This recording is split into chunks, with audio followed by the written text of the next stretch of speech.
que habla un poquitico más del Espíritu Santo que el credo corto. Creo en el Espíritu Santo, Señor y dador de vida. Que esa sea nuestra introducción en esta noche. Si yo les preguntara a ustedes qué es el Espíritu Santo, ¿ustedes qué se atreverían a responder desde su experiencia? ¿Qué es el Espíritu Santo? El amor, la fuerza, consolador.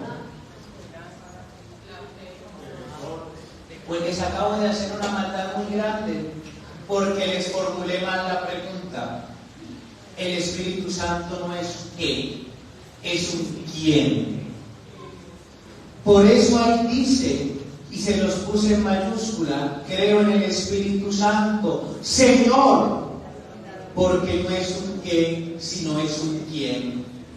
Entonces, de entrada, hoy el Señor nos dice es que el Espíritu Santo no es, como lo decía Ana Catalina, una magia anexa de Dios, un poder externo de Dios. Es Dios mismo, el Dios mismo. Por eso cuando en la invitación al grupo de oración se decía, seremos llenos de ¿quién? No se nos está diciendo que seremos llenos de una magia, que seremos llenos de una energía, como lo predica ahora la nueva era, que seremos llenos de un estado. No. Seremos llenos de una persona, seremos llenos de Dios mismo. Qué grandeza es esta noticia que el resucitado hoy nos regala. Segundo, el Espíritu Santo no es algo ajeno a nosotros, no es alguien que esté fuera de nosotros. Y se los voy a demostrar con un ejemplo. Levanten la mano los que crean que Jesús resucitó. Levanten la mano los que crean que Jesús está vivo. Y levanten la mano los que han experimentado a este muerto resucitado en su vida. Pues señores, ustedes no tienen que pedir Espíritu Santo como algo ajeno a ustedes, porque lo dirá San Pablo, nadie puede decir que Jesucristo es Señor si no es por obra del Espíritu. Y todos nosotros, desde el momento del bautismo, fuimos poseídos por Dios en el Espíritu Santo. Desde el día de nuestro bautismo, ustedes y yo somos templos vivos del Espíritu Santo. Desde el día del bautismo, ustedes y yo vivimos, nos movemos y existimos por el Espíritu. Por eso cuando oremos pidiendo el Espíritu, no lo hagamos pidiendo algo ajeno a nosotros, sino algo que está en nuestro interior, porque es quien nos genera vida, quien nos genera acontecimientos de encuentro con el Señor. Porque es el que hoy te permitió levantar la mano para decir, Cristo ha resucitado y yo lo he visto en mi vida. Porque tú lo tienes en tu corazón. Solo que las preocupaciones, los miedos, los temores lo van lastimosamente a opacando. Pero entonces, para redescubrir ese espíritu que tenemos dentro, para redescubrir ese Pentecostés permanente que la Iglesia vive, al cual los obispos nos invitan, tenemos que ir redescubriendo la persona del Espíritu Santo para pasar de ese triste pero real título que algún cardenal le dio del gran desconocido. Y esas 4 realidades las vamos a tocar en esta noche. Primera, el Espíritu Santo crea. El Espíritu Santo crea. Y estas 2 citas del Génesis, Al principio Dios creó el cielo y la tierra. La tierra no tenía forma, las tinieblas cubrían el abismo y el Espíritu de Dios se movía sobre las aguas. Entonces el Señor Dios modeló al hombre con la arcilla del suelo, sopló en su nariz aliento de vida y el hombre vivió. Palabra de Dios. El Espíritu Santo crea. Por eso les decía, no pensemos en el Espíritu como algo ajeno, como algo externo, porque si tú y yo hoy estamos acá buscando a Jesucristo, es porque el Espíritu Santo nos ha creado con esa sed insaciable a la que se refería Agustín de Hipona. Nos creaste, Señor, para ti, y nuestro corazón está inquieto hasta que no descanse en ti. Ese polvo, ese barro, ese terreno fértil que es nuestra vida sin el Espíritu, gracias a ese soplo del aliento de Dios, se vivifica. Se vivifica. Y hoy todos ustedes y yo estamos llamados a retomar conciencia de que tú y yo no somos producto del azar, de que tú y yo no estamos acá producto de un método anticonceptivo que no cumplió su función, que tú y yo no estamos aquí producto de la casualidad, que a pesar de que tu vida no tenga un sentido y muchas veces reniegues de por qué vivo y para qué vivo, retomar conciencia de que fuimos pensamiento de Dios y respiramos porque Dios a través de su Espíritu nos dio de su aliento. Es que tú, querido hermano, no respiras oxígeno, porque las plantas y los animales respiran oxígeno también y no son como nosotros. Tú y yo, hermanos, respiramos Espíritu Santo, o mejor dicho, tú y yo respiramos por el Espíritu Santo. Vamos ahora a la segunda, porque es que el Espíritu no es que obró en el pasado y ya. Por eso decimos en este segundo momento que el Espíritu Santo recrea, es decir, vuelve a crear, está en constante creación. Y una cita maravillosa de Ezequiel 37, la visión de los huesos secos, que Yahvé ordena al profeta que lance un oráculo sobre los huesos. Los huesos se unen, se recubren de carne, de tendones, pero les falta algo. Y entonces Yahvé dice: llama al Espíritu, llama, Hijo del Hombre, diciéndole al Espíritu. Esto dice el Señor: ven Espíritu desde los cuatro vientos y sopla en estos cadáveres para que revivan. Pronuncié el llamado que se me había mandado, penetró en ellos el Espíritu, revivieron y se pusieron en pie. Era una muchedumbre inmensa. Entonces Dios me dijo: Hijo del hombre, esos huesos son toda la casa de Israel. Ahí los tienes diciendo: nuestros huesos están secos. Nuestra esperanza se ha desvanecido. Estamos perdidos. Por eso profetiza diciéndoles: esto dice el Señor: yo voy a abrir sus sepulcros, los voy a sacar de sus sepulcros, pueblo mío, y los voy a llevar a la tierra de Israel. Sabrán que yo soy el Señor cuando abra sus sepulcros, cuando los saque de ellos, pueblo mío. Infundiré en ustedes para que revivan, los restableceré en su tierra y sabrán que yo, el Señor, lo digo y lo hago. Palabra de Dios. Estos versículos que leímos podría ser una perfecta radiografía de la sociedad de hoy. Estamos muertos. Somos como un cadáver. Nuestra esperanza se ha desvanecido.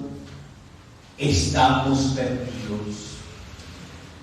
Tenemos carne como los huesos del profeta.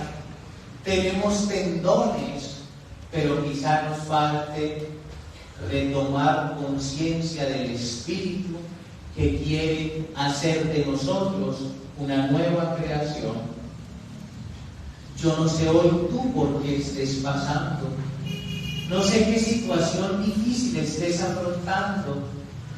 Muy seguramente has pensado o estás pensando lo que dice la casa de Israel. Estamos perdidos, estoy seco, estoy en un sepulcro. Pero hoy el resucitado tendrá una promesa. Abriré sus sepulcros, los vivificaré y los llevaré a una tierra nueva. No es el más allá, aunque efectivamente llegará. Es la resignificación de tu sufrimiento. Es que tú veas con sentido de cruz ese sufrimiento, para que ese sufrimiento no te mate, no te oprima como un sepulcro, sino que te sirva como una catapulta para resucitar, como el sepulcro fue una catapulta para la resurrección del crucificado que hoy profesamos resucitado. Yo no sé cuál sea hoy tu sepulcro. Todos tenemos un sepulcro y hoy el resucitado nos viene a decir: los voy a sacar. Y ya no serán una muchedumbre inmensa, como decía el profeta al inicio, sino que serán pueblo mío. Ustedes son míos. ¿Por qué? Tóquense el corazón, porque allí ese latido que te mantiene con vida es la voz del Espíritu de Dios, que te recuerda que tú vives por Él y para Él. Pero al igual, vean, nosotros muy pocas veces en el día somos conscientes del latido de nuestro corazón, ¿o no? Porque muy pocas veces en el día somos conscientes de esa voz de Dios que nos anima, de ese Espíritu que nos vivifica. Pero ese latido es la voz de Dios que te recuerda: tú vives por mí, para mí. Y ese sepulcro, esa resequedad, esa preocupación, ese sinsentido, no tiene la última palabra, porque como dice el profeta al final: yo soy el Señor, lo digo y lo hago. Y sé que ustedes ya lo han experimentado en su vida. Ya el Señor los ha rescatado de sus sepulcros y por eso están acá. Y por eso estamos acá. O sea que es verdad. El Señor lo dice y lo hace. Lo insinuaban ahora en la oración inicial. Tercera realidad: el Espíritu Santo defiende. Leemos del Evangelio según San Juan. Dice el Señor en la cena de despedida: y yo rogaré al Padre, y Él les dará otro Consolador, para que esté con ustedes para siempre. Palabra del Señor.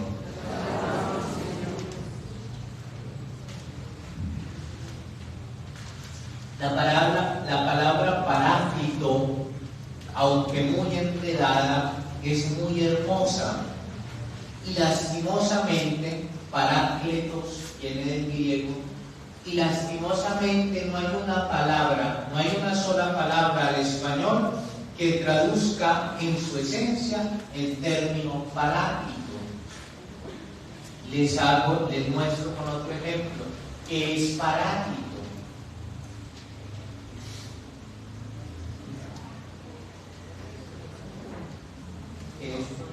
Consolador, abogado, dicen por allá, defensor, dijeron por allá,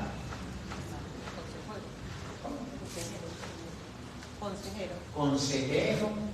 Pero es que miren, señores, si yo digo consejero, el consejero no es un abogado. Si yo defino Paráclito como consejero, como abogado, como una cosa, como la otra, es la unión de todos esos significados. es la unión de todas esas. Por eso les decía, no hay un término al español que nos traduzca exactamente el término Paráclito, porque es todas las anteriores. Definan, díganle ustedes a un gringo qué significa parcero, no van a ser capaces, porque parcero no es amigo, parcero no es mejor amigo, parcero no es hermano, parcero es todas las anteriores y un poquito más. Eso es Paráclito, todas las anteriores y mucho más. Pero quedémonos en que el Espíritu Santo es defensor.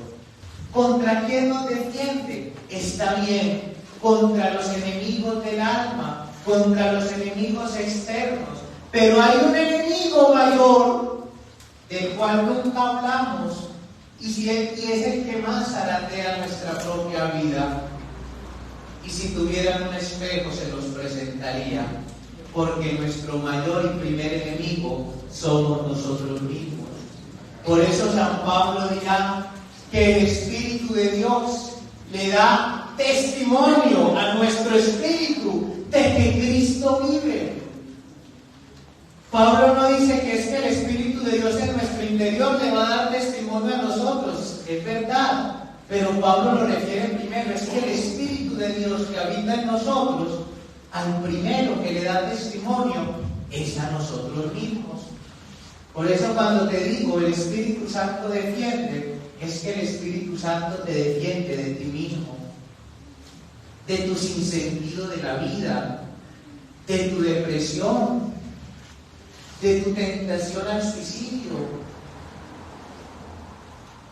de tus crisis existenciales, de tus miedos profundos, de tus preocupaciones exacerbadas, de tu egoísmo, de tu pensamiento, de, como lo decía una santa, de la loca de la casa, enferma, psiquiátrica, que es la mente que tenemos nosotros, que nos hace pensar que tenemos la última palabra, que somos dioses y que nos impulsa a creer que tú y yo tenemos el control de la vida, cuando ni siquiera podemos tener el control de las mascotas que tenemos, sí que menos vamos a tener control de nuestra vida.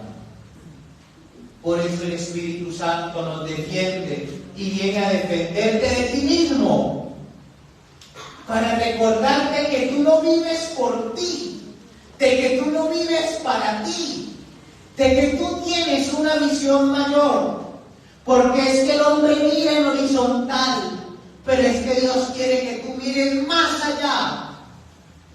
Y no podemos definirlo, porque es que tampoco nuestras palabras dan para definir la grandeza de lo que Dios quiere darnos.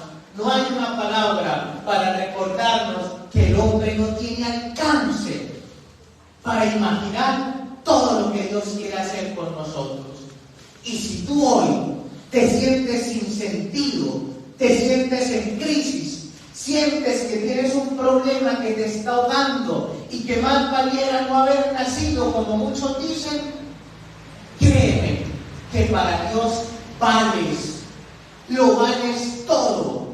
Valiste la vida de su Hijo, valiste el sacrificio de la cruz y valiste el hecho de que se quiera quedar contigo para siempre, como lo dice el Señor en el Evangelio de Juan.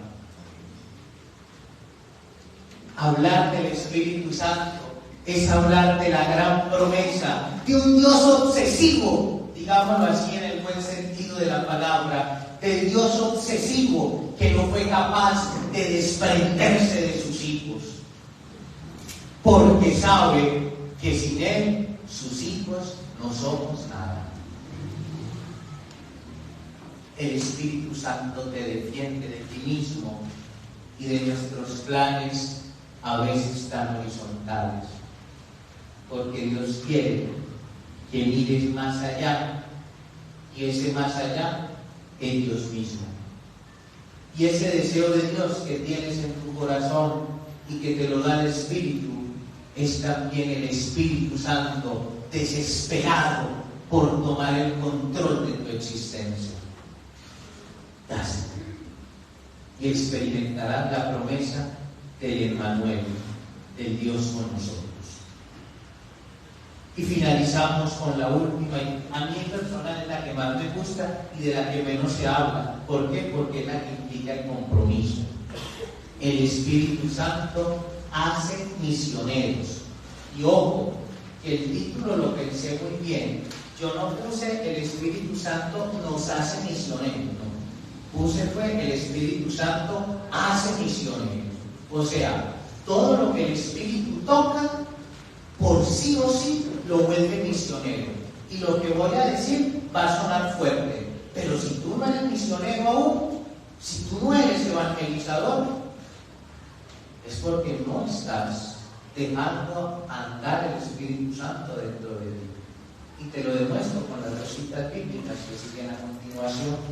Hechos 1:8, la promesa del resucitado momentos antes de irse: pero recibirán la fuerza del Espíritu Santo que vendrá sobre ustedes y serán testigos míos en Jerusalén, Judea, Samaria y hasta el confín del mundo.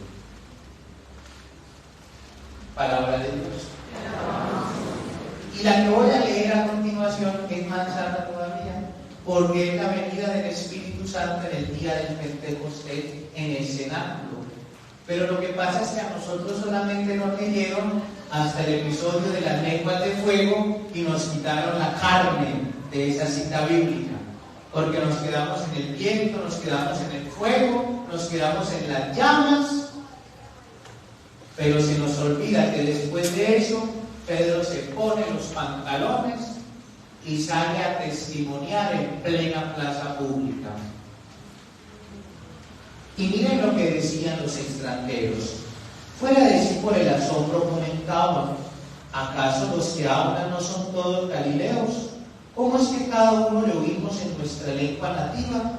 Todos los oímos contar en nuestras lenguas las maravillas de Dios. Y digo que nos dejaron mucha la lectura porque ¿saben cómo acaba el día del Pentecostés de Hechos 2? Escúchenlo. Hechos 2:46. Hechos 2:41, perdón. Después de que Pedro habla, los que aceptaron sus palabras se bautizaron y aquel día se incorporaron unas 3,000 personas. El Espíritu Santo hace misioneros. ¿Cuál es la razón de ser del Pentecostés que vamos a celebrar? Lo dice acá Hechos 1:8. Recibirán la fuerza del Espíritu y serán testigos míos. La razón de ser de la fiesta que estamos preparando y que vamos a vivir es para ser testigos, no es más, no es más, no es para más. Porque ¿qué fenómeno pasa? Que la vigilia de Pentecostés se llena de gente que uno nunca ve.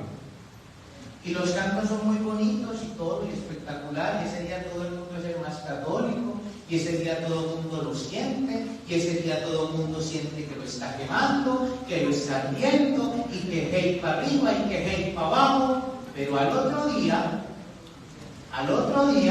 a ver cuántos de esos chamuscados se volvieron testigos. A ver el otro día cuántos de esos brinqui se volvieron misioneros. Y entonces rebajamos el Pentecostés como a una Eucaristía pedagógica, porque se nos olvidó que el Pentecostés es como una patada que nos da Jesucristo para decirnos: hasta aquí llego yo, acá empieza el tiempo de la iglesia, y déjenme dañarles la ilusión, ustedes y yo somos iglesia, o sea que el mundo está mal por culpa de que ustedes y yo no lo estamos contagiando de Jesucristo. Hoy nos quejamos que el mundo va mal, que el mundo tiene crisis de fe, que el mundo tiene crisis de amor. Pero es que la responsabilidad después del Pentecostés es nuestra. Si el mundo está mal, es porque no estamos siendo testigos. Y la palabra testigo es muy hermosa, porque testigo en griego, adivinen cómo se dice, mártir. Y les pregunto, ¿cuántos de nosotros estamos dispuestos a ser mártires? ¿Por qué la iglesia antes, su evangelio era creíble? Porque se hacían mártires, se hacían matar. Hoy con el cuentico de ser políticamente correctos, nos están silenciando. Y peor aún, los cristianos nos estamos dejando silenciar. Y después decimos que el mundo anda muy mal. Claro, el mundo anda muy mal porque ya no hay mártires, porque ya no hay testigos, porque ya nos da miedo hablar, porque es verdad, llevamos de punto.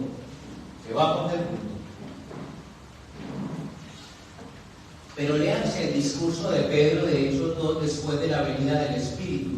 No se queden en la lengüita de fuego, ni en la lengua, ni en el viento. Vayan más allá. ¿Saben qué le dice Pedro a las autoridades judías en la cara ese día? Es que ustedes mataron al que esperaban. Eso es ser testigos. Y así sería de creíble la predicación de estos, que estos sí se chamuscaron del Espíritu. ¿Y saben por qué? Porque Hechos 2 lo dice, 3,000 personas se les unieron, y uno cuanto brega para que los que vinieron hoy por primera vez dentro de 8 días vuelvan, y así sucesivamente.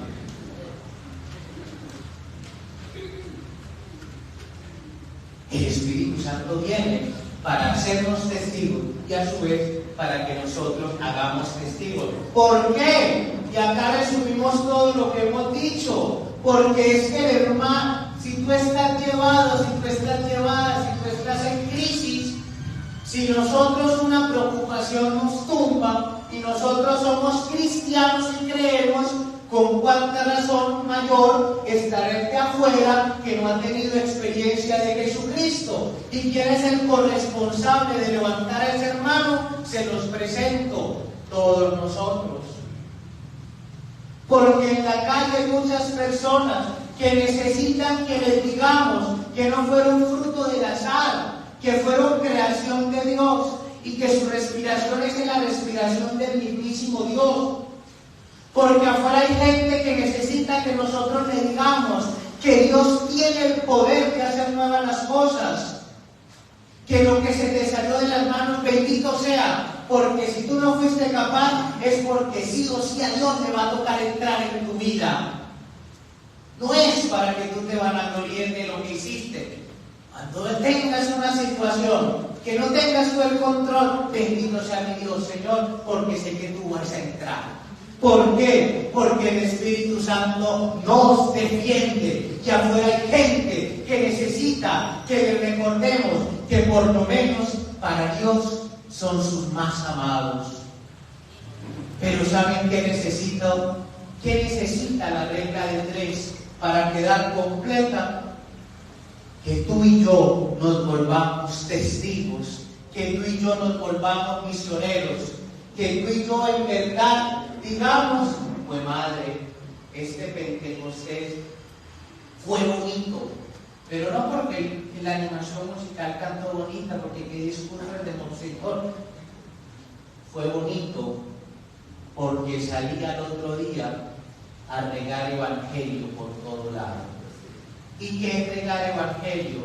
Se lo resumo en una palabra que dice la tradición, que era la única palabra que el apóstol Juan, cuando ya estaba viejito, decía al Padre.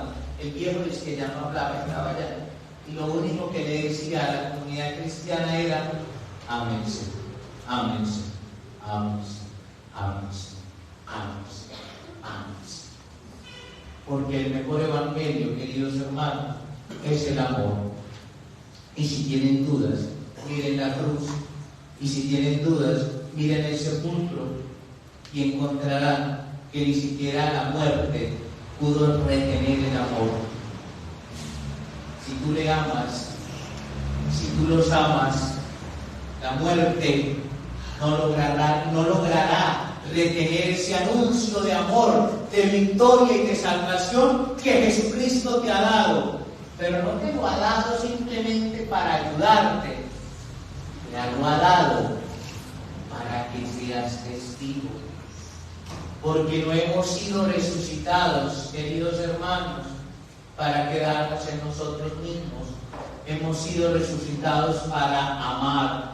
Hemos sido resucitados para resucitar. Y termino con esto. ¿Cuántos de esos muertos que se han tirado en el metro estuvieran hoy vivos si hubieran tenido a su lado un testigo del amor de Dios? Pentecostés es para esto. Pentecostés es para tomar conciencia que somos creación de Dios y que así fallemos, el Espíritu Santo nos recrea, y que así sigamos fallando, Él está con nosotros para defendernos. ¿Por qué? Porque nos quiere resucitar para que seamos